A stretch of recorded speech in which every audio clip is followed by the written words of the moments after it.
दोस्तों नमस्कार। दोस्तों आज है दोस्तों 13 जनवरी की जितने भी इंपॉर्टेंट करंट अफेयर्स होने वाले हैं दोस्तों हम इस वीडियो में डिस्कस करेंगे। तो दोस्तों इस वीडियो का जो पीडीएफ है वो हमारे टेलीग्राम चैनल मिल जाएगा, जिसका लिंक हमारे वीडियो के डिस्क्रिप्शन बॉक्स में दिया गया है। तो आइए देखते हैं। तो पहला है, हाल ही में राष्ट्रीय युवा दिवस कब मनाया गया। राष्ट्रीय युवा दिवस विवेका स्वामी विवेकानंद की जयंती के उपलक्ष्य में हर वर्ष 12 जनवरी को राष्ट्रीय युवा दिवस मनाया जाता है। इस दिन को मनाने की शुरुआत 1984 से की गई। महान संत और दार्शनिक स्वामी विवेकानंद का जन्म 12 जनवरी 1863 को हुआ था। तो ये है 12 जनवरी राष्ट्रीय युवा दिवस का दिन। अगला देखते हैं। अभी तक जितने भी जनवरी में सारे इंपॉर्टेंट डे हैं उसको देख लेते हैं। 1 जनवरी वैश्विक परिवार दिवस मनाया गया। 2 जनवरी को विश्व अंतर्मुखी दिवस मनाया गया। 4 जनवरी को विश्व ब्रेल लिपि दिवस मनाया गया और इसके संस्थापक कौन थे? लुइस ब्रेल थे। 5 जनवरी को राष्ट्रीय पक्षी दिवस मनाया गया। 6 जनवरी को विश्व अनाथ दिवस मनाया गया। 8 जनवरी को विश्व पृथ्वी परिभ्रमण दिवस मनाया गया। 9 जनवरी को प्रवासी भारतीय दिवस मनाया गया। 10 जनवरी को हिंदी दिवस मनाया गया और 11 जनवरी को राष्ट्रीय मानव तस्करी जागरूकता दिवस मनाया गया है। अगला देखते हैं। हाल ही में विदेश मंत्री डॉक्टर एस जयशंकर प्रसाद किस देश की आधिकारिक यात्रा पर गए हैं? तो ये गए हैं स्पेन के। तो स्पेन गए, तो स्पेन मैप में देखते हैं। स्पेन ये रहा दोस्तों, स्पेन स्पेन स्पेन। और उसके बाद कैपिटल क्या है? मैड्रिड। कैसे क्या है? यूरो। प्राइम मिनिस्टर का पेड्रो सैंचेज। वो प्राइम मिनिस्टर कौन है? पेड्रो सैंचेज है। आगे देख लेते हैं। हाल ही में भारतीय नौसेना को सौंपी गई छठी स्कॉर्पियन श्रेणी की पनडुब्बी का नाम क्या है? तो मुंबई स्थित मझगांव डाक शिप बिल्डर्स लिमिटेड ने 10 जनवरी 2025 को प्रोजेक्ट P-75 की छठी स्कॉर्पियन पनडुब्बी वागसीर भारतीय नौसेना को सौंपी गई। तो छठी स्कॉर्पियन श्रेणी की पनडुब्बी का नाम क्या है? वागसीर। क्या है? वागसीर। अगला देख लेते हैं। हाल ही में किसने मुंबई में 29वें वार्टन इंडिया इकोनॉमिक फोरम 2025 का उद्घाटन किया? तो ये किया है नरेंद्र मोदी जी ने। किसने किया है? नरेंद्र मोदी जी ने। हाल ही में आईडी सत्यापन फार्म इक्वल के बोर्ड में अध्यक्ष की नियुक्ति हुई। ये बने हैं doctor G B N Shri Krishna. ये हैं G B N Shri Krishna. अब जितने भी नियुक्ति हुई हैं उसको देख लेते हैं। अश्विनी असनी को उत्तराखंड हाई कोर्ट के न्यायाधीश के रूप में नियुक्त किया गया। इसरो का नया अध्यक्ष वी नारायण को नियुक्त किया गया। सिग्नेचर ग्लोबल के नए सीएफओ के रूप में संजीव कुमार को नियुक्त किया गया।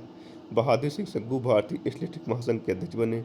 बीसीसीआई का अंतरिम सचिव देवजीत सौकिया को नियुक्त किया गया। तेनजिंग यांगी अरुणाचल प्रदेश की पहली महिला आईपीएस बनी। भारती कुलकर्णी आईसीएमआर राष्ट्रीय पोषण संस्थान की प्रमुख बनी हैं। अगला देखते हैं। हाल ही में प्रधानमंत्री मोदी कहाँ सोनमर्ग सुरंग का उद्घाटन करेंगे? सोनमर्ग सुरंग या जेड सुरंग, इसे जेड सुरंग का भी नाम दिया गया है। तो ये क्या करेंगे? जम्मू कश्मीर में। कहाँ करेंगे? जम्मू कश्मीर। ये रहा दोस्तों मैप में जम्मू कश्मीर। जम्मू कश्मीर की राजधानी क्या है? श्रीनगर। अगला देखते हैं इससे जुड़े हुए फैक्ट। नीलिम प्रभात को जम्मू कश्मीर का महानिदेशक नियुक्त किया गया। सांस्कृतिक उत्सव कुशीवर रिवाज जम्मू कश्मीर में संपन्न हुआ। विश्व शिल्प परिषद द्वारा श्रीनगर को विश्व शिल्प शहर का नाम दिया गया। केंद्र सरकार ने जम्मू कश्मीर के उपराज्यपाल को अधिक शक्ति देने के लिए नियमों में संशोधन किया। माता खीर भवानी मेला जम्मू कश्मीर में आयोजित किया गया। श्रीनगर को वर्ल्ड क्राफ्ट सिटी का दर्जा दिया गया। 10वां अंतर्राष्ट्रीय योग दिवस 2024 श्रीनगर में आयोजित किया जाएगा। एशिया का सबसे बड़ा ट्यूलिप गार्डन श्रीनगर में खुला है। तो अगला देखते हैं।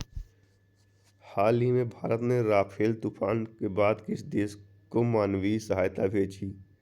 तो क्यूबा के में आया है राफेल तूफान, तो उसके बाद भारत ने मानवीय सहायता की मदद भेजी है क्यूबा को। हाल ही में कहाँ फसल कटाई की समाप्ति के उपलक्ष्य में गगन नगाई उत्सव मनाया गया। तो यह मनाया गया मणिपुर। मणिपुर मणिपुर तो देख लेते हैं। मणिपुर, ये रहा दोस्तों मैप में मणिपुर। मणि कैपिटल क्या है? इम्फाल। सीएम बीरेन्द्र सिंह और अजय कुमार हैं। अजय कुमार भल्ला है, वहाँ के गवर्नर बने हैं। ये था मणिपुर के बारे में। अब मणिपुर से जुड़े हुए सारे इम्पोर्टेंट फैक्ट देख लेते हैं दोस्तों। डॉक्टर कृष्ण कुमार को मणिपुर उच्च न्यायालय का मुख्य न्यायाधीश नियुक्त किया गया। मणिपुर में निंगोल चकोबा उत्सव हर्षोल्लास का साथ मनाया गया। मणिपुर का एंड्रोड गांव 2024 का सर्वश्रेष्ठ पठन गांव बना। भारत के पूर्वोत्तर में मणिपुर ने उग्रवाद मुक्त होने की घोषणा की। मणिपुर ने निमोनिया से निपटने के लिए सांस अभियान शुरू किया। 9 मई को मैतेई चरमपंथी संगठनों को गृह मंत्रालय ने गैर कानूनी घोषित कर दिया। वार्षिक उत्सव मेरा हो चागुम्बा मणिपुर में मनाया गया।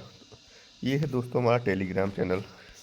और टेलीग्राम चैनल में आप ज्वाइन कर सकते हैं, यहाँ से आप PDF पा सकते हैं, जिसका लिंक हमारे वीडियो के डिस्क्रिप्शन बॉक्स में दिया जाएगा दोस्तों। आइए देखते हैं अब अगला करंट अफेयर।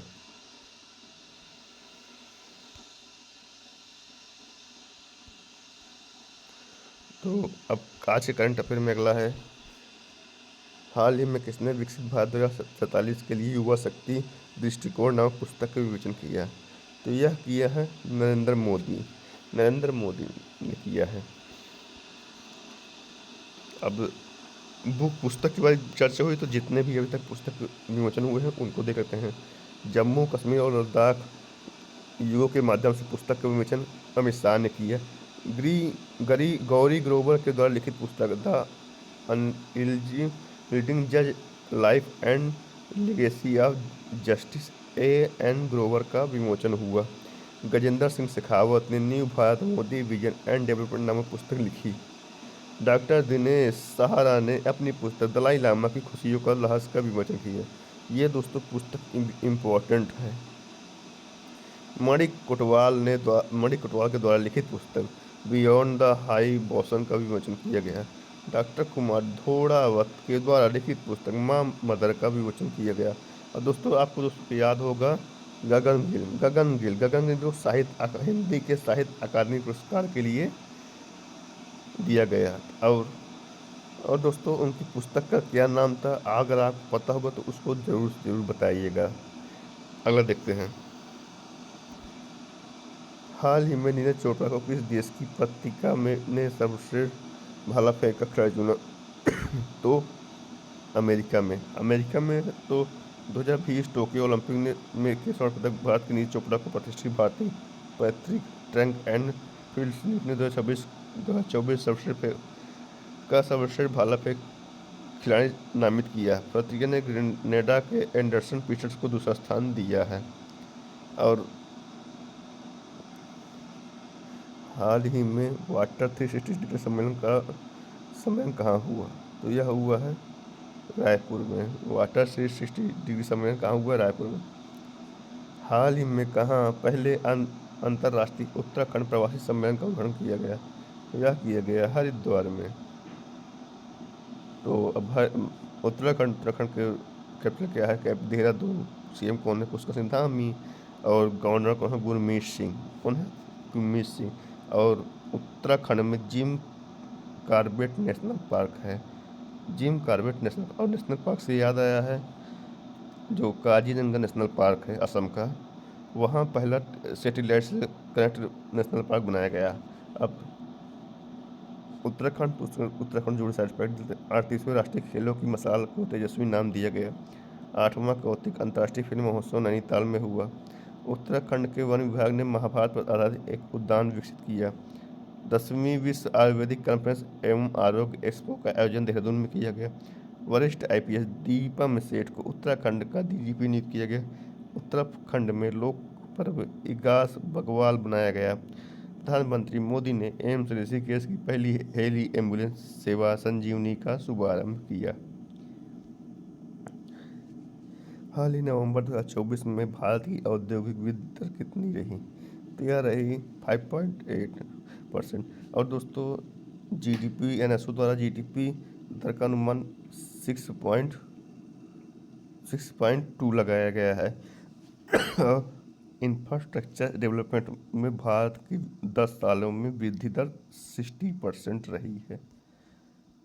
अब देखते हैं बात से जुड़े साइड पर। भारत 21 देशों का टेक्निकल सेमिनार होस्ट करेगा। 2024 में साइबर हमलों का दूसरा सबसे अधिक लक्षित देश भारत बना। दुनिया का तीसरा सबसे बड़ा मेट्रो रेल नेटवर्क वाला देश भारत बना है। तो भारत इससे कौन पहले बना है? पहले चाइना है। लक्षित देश कौन बना है? साइबर हमलों का लक्षित देश कौन बना सबसे बड़ा? वो बना है जापान। भारत 2023 में दुनिया का छठा सबसे बड़ा कपड़ा और प्रधान निर्यातक देश बना है। तो पहला कौन बना है? चाइना।